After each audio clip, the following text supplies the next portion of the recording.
Guys,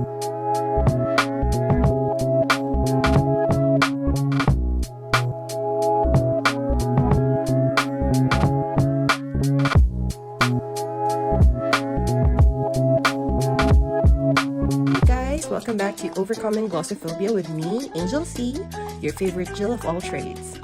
So last week, I had a very interesting conversation with my husband. I was gushing about the CPR's event that I attended for school and how excited I am to join the public relations industry in Toronto. It's so funny, he was smiling and nodding at all the appropriate times, but then he cuts me off and says, "Honey, what exactly do you do in public relations?" So that got me thinking, how do I explain the public relations profession to anybody in simple, understandable terms? So today, I invited Steph Porter, Account Director for Apex Public Relations, which is a mid-sized PR agency in downtown Toronto, to help y'all understand what a public relations professional really does.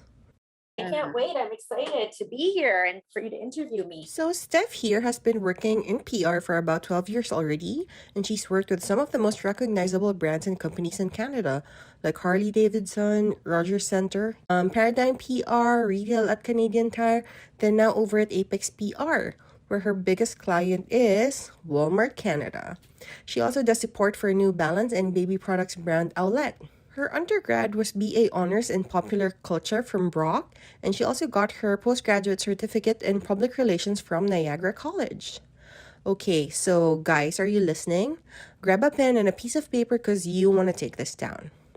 In the simplest of words, public relations is a strategic communication process that builds mutually beneficial relationships between organizations and their publics. Okay, so say you're Tim Hortons, right? And you have this amazing collab with Drake, for example. Of course, you want to tell people about it, right? To make them as excited as you are for the project. So when you work PR for Tim's, what do? You come up with a well-written press release, you pitch it to your friends over on Toronto Star, the Globe and Mail, La Presse, CBC News, CTV, Blog TO, and tell them why this collab is so amazing and why it needs to be covered by the media. Then you might be shortlisting a bunch of food and music influencers or bloggers to have them post a photo, video, or story on their social media platforms so that their super engaged followers also look forward to and buy these crazy Drake donuts or what have you when the collab comes out. You get it now? Okay, so I thought it would also be important to take a look at agency life to give you an understanding of how it works and functions. So let's take a look at Apex PR structure, shall we? So PR agents usually have a corporate and consumer department. Corporate accounts handle PR for a company's stakeholders like their employees, board, and investors, while the commercial or consumer departments handle a brand or company's relationship with key audiences who affect business, like the media, customers, thought leaders, and etc. Like Apex's website says, if you have an idea, they can make it bigger. And if you have an issue, they can make it better.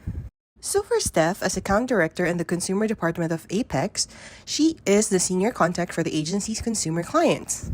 She oversees a team to ensure that the PR campaign's messaging is precise, that campaigns are creative and are delivered within timelines, and that the rest of the provisions of the service contract are met.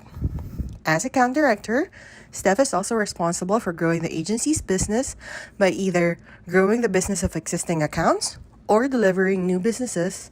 Of course, she's also in charge of media relations with industry people like journalists, key commentators, spokespeople, and also influencers, content creators, and bloggers. So basically, the objective of their department is to amplify ideas through media relations, events, social media, and content marketing to get the right people talking. The PR landscape is pivoting fast, and Steph and I both think that it's transitioning to being more than just media relations. I also think PR is really moving into like integrated marketing communications. So it's not just public relations anymore, where it's like you're doing traditional media outreach and that's it. Like it's very much a very holistic marketing communications job where you pretty much have to be able to do everything. Job postings, especially smaller corporations, are looking for everything. They want somebody who can write. They want somebody who can do traditional MR. They want someone who can do influencer relations, social media campaigns. They want someone to do everything. So I would say if you have that experience, that's great because they want that one person who can wear all the hats and do everything. So, Steph, what do you think are the essential skills and characteristics that one must have to be successful in PR? But you need to be a good writer. I would say writing is something that it's hard when you don't practice. So I would say all kinds of writing.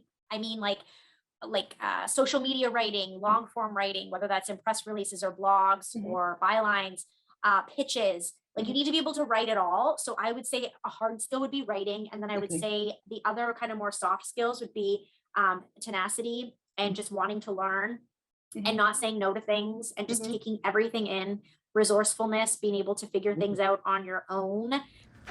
So, if you wanted to work in PR, what would be the skills that one would need to have or develop?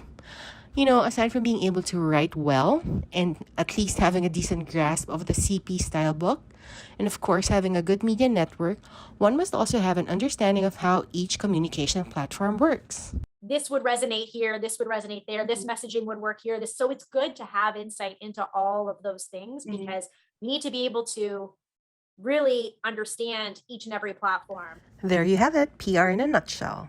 So, if you like work that throws you curveballs every day and where no 2 days are the same, or if you like talking to clients and offering them solutions to their communications problems, if you like thinking creatively, and like an extra layer of challenge in the form of working with sometimes very tight budgets or very tight timelines, then PR could be the right career for you. Thanks for joining me today. This has been Angel Carolina of the Overcoming Glossophobia podcast.